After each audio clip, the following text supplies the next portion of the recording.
Hello guys, આપણે આવી ગયા છીએ કામે અને આપણે તો કરવા મળ્યા છીએ કામ. અને અમે તો ભરવા મળ્યા હતા સીટો હવારમાં. અને સાહેબને તો કાંઈ કામ ધંધો ને તો બેહી ગયા. હો ભાઈ, જો શાંતિ છે અને એને પંખાની છે.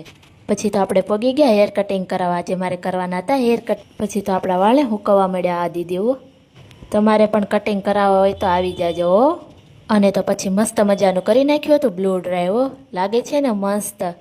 મારો આ લુક કેવો લાગ્યો તે કમેન્ટમાં જરૂર કહેજો. પછી આ દીદી મને પૂછતા હતા કે મસ્ત લાગે છે ને. મેં કીધું હા, ઓ મસ્ત લાગે છે. तेरे गालों पे बिखरी ये जुल्फें जैसे बादल, तेरी आंखों पे सजा है ये काला सा काजल. तेरे गालों पे बिखरी ये जुल्फें जैसे बादल, तेरी आंखों पे सजा है ये काला सा काजल. देख के तुझको मेरा ને તો